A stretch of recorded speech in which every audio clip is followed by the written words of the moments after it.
¿Cómo luchar contra la demoniocracia desencadenada y el leviatán tecnológico que nos está imponiendo?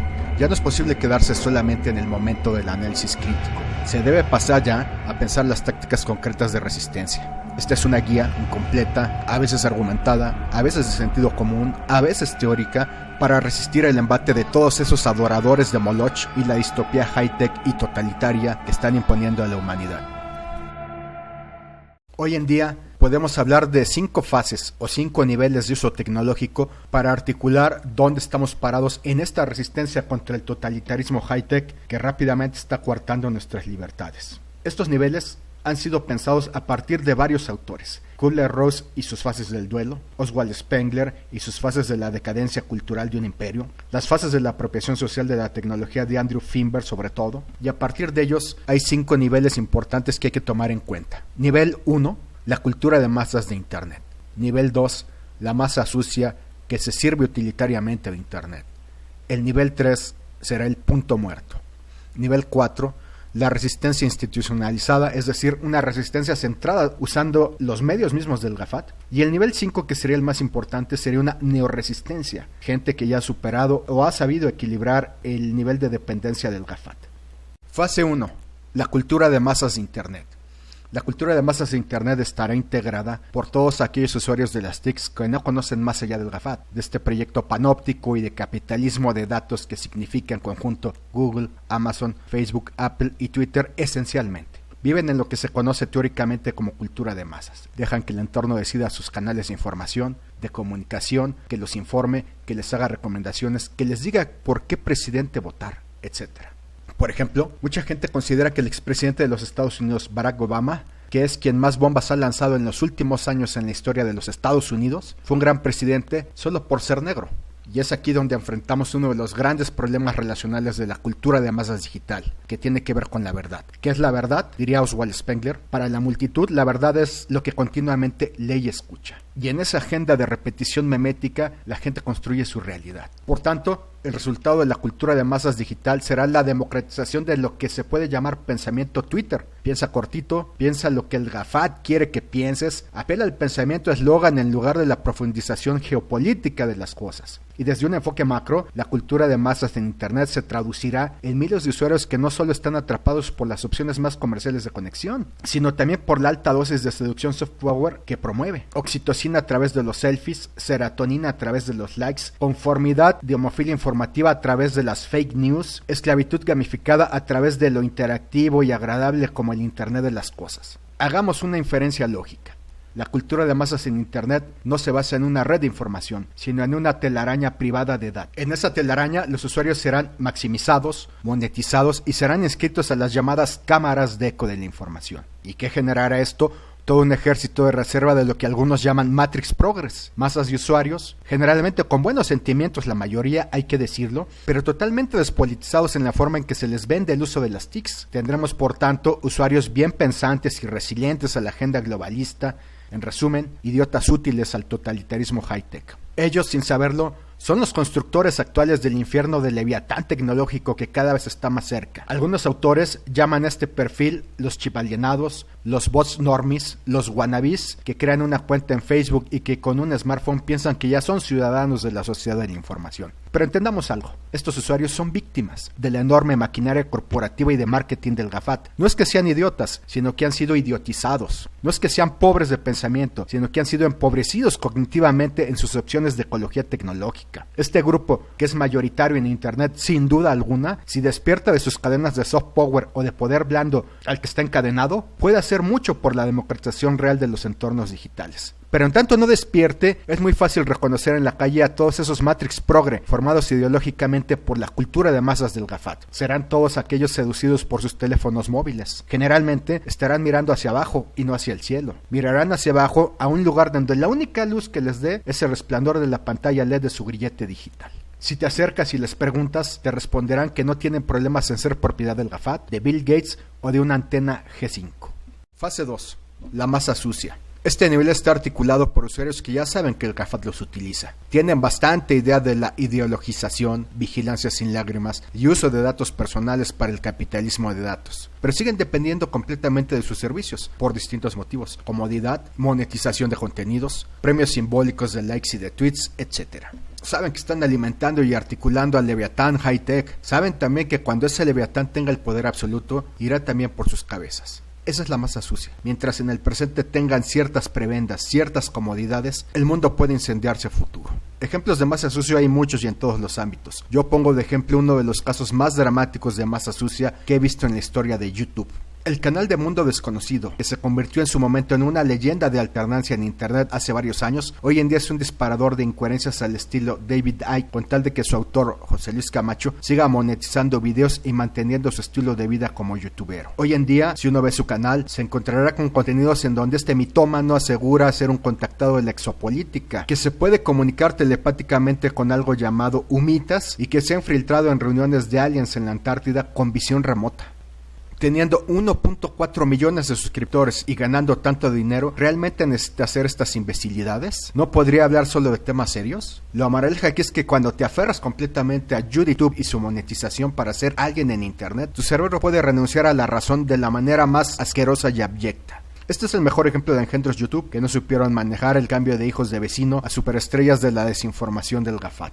Pero no solo un gran número de youtubers inscritos al utilitarismo económico caen en la condición de masa sucia, también la esfera académica, que históricamente es un entorno que debe oponer una resistencia y alta crítica ante las formas de poder, ha renunciado a hacer su labor a cambio de patrocinios y financiación, generalmente en temas y proyectos de investigación, simposios patrocinados por Google o Microsoft, por ejemplo, financiación para temas que relacionan a Facebook con la educación. Hay incluso uno de los libros más ridículos de la historia que yo he leído que promueve construir la Universidad Facebook. Escuchaste bien, es decir, basar el proyecto educativo de Occidente en la trampa de minería de datos de Facebook. Este libro fue escrito por Alejandro Piscitelli, el mejor ejemplo de académico que terminó bajándose los pantalones a la cofradía digital del GAFAT para poder ser un evangelista educativo visa oro. Al menos en Iberoamérica hay demasiadas noticias que nos llevan a inferir que la universidad, como figura crítica, está inundada de este perfil de intelectuales offline de las TICs que rehusan todo al uso del GAFAT. Recuerdo que en el 2001 la Campus Party era una verdadera reunión alternativa que tenía que cuidar que no llegara la policía a echar abajo el evento. Hoy en día la Campus Party es una fábrica oficializada para trasquilar económicamente a los millennials, además de ideologizarlos. Cobran la entrada y los días que vayas, es organizado en edificios como el World Trade Center en varios países. Todos quieren ver lo que tenga que decir los evangelizadores de Google o de Apple. Todo es marketing de productos del GAFAT. Resumiendo, la masa sucia hará todo por dinero y ganancias personales, y en ese proceso hará de internet una tienda de marketing de productos e ideologías. Convertirá a los consumidores de TICs en fanáticos, a los productos en obsesiones válidas, a los empleados en embajadores de la marca y a las marcas corporativas en religiones a seguir.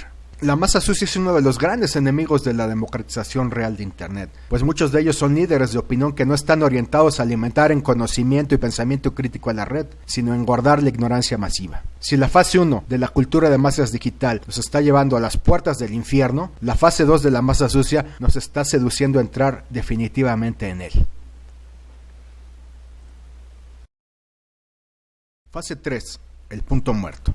El punto muerto es producto de las fases 1 y 2 combinadas, es decir, personas, usuarios que saben del poder disciplinador e informativo de las fases 1 y 2 y que creen que no pueden hacer nada en contra del sistema que los oprime. Son usuarios que no ven cómo luchar contra los algoritmos del GAFAT, los bots de políticos, la minería de datos, el capitalismo de ficción, de los likes, los tweets, etc. Ellos, en términos de tácticas de guerra, han llegado a lo que se conoce como punto muerto. No quieren saber nada del tema. En terminología de guerra, han sido orillados a la fase de añoro del hogar. Solo quieren tener un espacio seguro donde puedan recogerse del mundo. Una actitud que irónicamente suma puntos a la demoniocracia desencadenada, pues con ese perfil de rabia sin escape no se opone ninguna resistencia al demiurgo digital.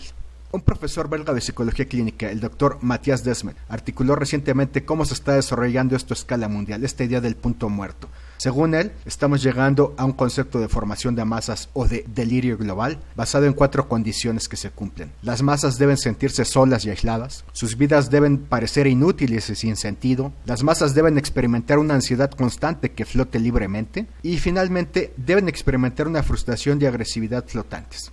Son espectadores que se retiran del escenario y esperan que de alguna manera todo se resuelva, pero cuando regresen se darán cuenta de que las cosas solamente han empeorado. Seguramente un gran número de este perfil llevado al punto muerto intuye las macroestructuras de control, poder y disciplinamiento mucho más amplias de las que aporta la mera guerra de la información en Internet. Varios de ellos deben tener claras las 6 dimensiones de guerra que hoy en día ha implementado la tiranía digital.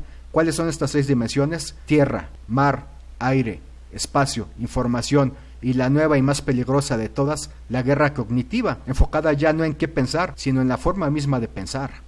Para todas aquellas personas que han sido llevadas al punto muerto, algo está claro. Saben que si deciden enfrentarse en solitario a este leviatán high-tech, van a ingresar a la lógica de la espiral del silencio y a ser castigados o cuando menos invisibilizados por todos esos batallones y contenidos de bots, chivalienados, influencers, tiktokeros.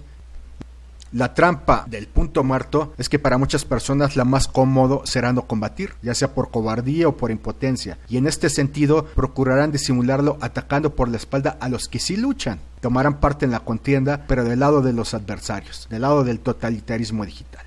Fase 4.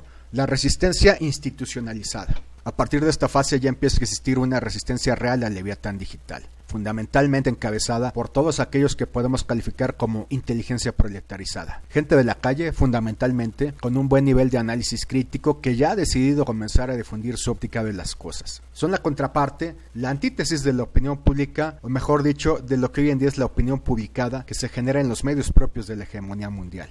Desde mi punto de vista, esta inteligencia proletarizada que se encuentra de manera numerosa en Internet es la fuerza más importante para luchar en contra de la demoniocracia digital. Son cada vez más numerosos, hacen una enorme labor de difusión, recuperan temas aislados para proponer asociaciones novias de las cosas, pero hay al menos un problema estructural y una serie de peligros que pueden fácilmente anular este perfil de resistencia. El problema estructural es que buscan drenar la ciénaga situados en la misma ciénaga, lo cual es un sinsentido, pues han construido una resistencia completamente institucionalizada, basada casi al 100% en los canales mismos del GAFAT, videos en YouTube, tuitazos en Twitter, publicaciones críticas en Facebook, etc. Si desaparece el GAFAT, desaparecen ellos también, pues tecnológicamente están fusionados al sistema que cuestionan.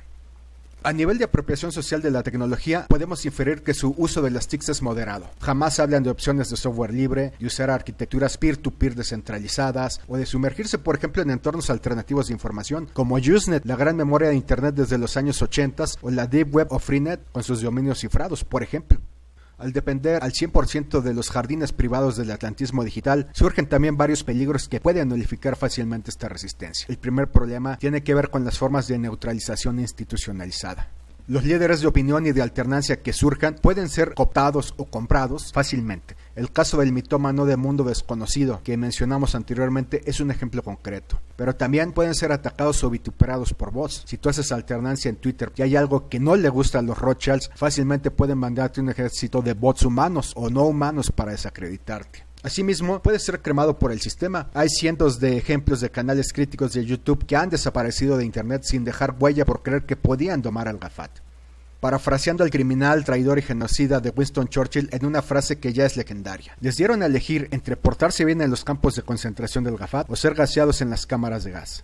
Eligieron portarse bien y ahora tendrán democratización de la cremación para todos. El segundo problema es la seducción del gerencialismo y la autoexplotación informativa. Si el leviatán high-tech seduce a las culturas de masas mediante dosis de serotonina, oxitocina u homofilia, a la inteligencia proletarizada se le seduce mediante los buenos números, monetización, suscriptores, reproducciones, etc. Llegado cierto momento, muchos líderes de opinión tendrán un gran número de suscriptores, de donaciones de dinero, etc. y no querrán renunciar a ello en pro de la libertad de la información. Saben que en la lógica dromológica que impone, por ejemplo Twitter o YouTube, publicar continuamente es esencial para mantenerse vigentes en los algoritmos del GAFAT, aunque no se tenga un análisis importante de algún hecho. Por tanto, tendremos una inteligencia proletarizada que, sin darse cuenta, comenzará a aplicar las mismas figuras contaminadas del sistema. Usará el clickbaiting para crear títulos amarillistas, apelará a la exageración de una noticia para que sus suscriptores no aparten la atención a otro sitio.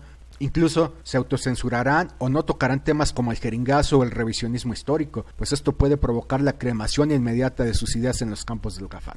La resistencia institucionalizada, por ende, conlleva varios peligros que si no se resuelven y se miran a tiempo, darán paso a lo que Peter Sloterdijk llama la era de los ángeles vacíos. Una era, un disangelo, caracterizado porque una gran parte de la resistencia informativa ya se ha olvidado del mensaje real a transmitir, mientras los medios de transmisión se multiplican. Habrá miles de medios de transmisión, cada persona querrá ser un líder de opinión, pero comenzarán a haber pocos mensajes de valía real. Fase 5. La neoresistencia. El objetivo central en esta fase es no solo estar bien informados, sino ser también informacionalmente hábiles. La neoresistencia estaría integrada entonces por todos aquellos usuarios del día a día que yo percibo como una pequeña elite. No elite en el sentido de petulancia y presunción social, sino elite en el sentido de que han tomado el tiempo para explorar y entender lo que hay más allá de la internet de superficie. Es decir, emanciparse de los modelos por los cuales la tiranía high-tech vende las TICs a la gente, usar software libre que no sea agresivo con el usuario en cuanto a su privacidad, a apelar a arquitecturas de comunicación descentralizadas y cifradas, o comenzar a ensayar el pseudoanonimato o el anonimato completo en internet, etc.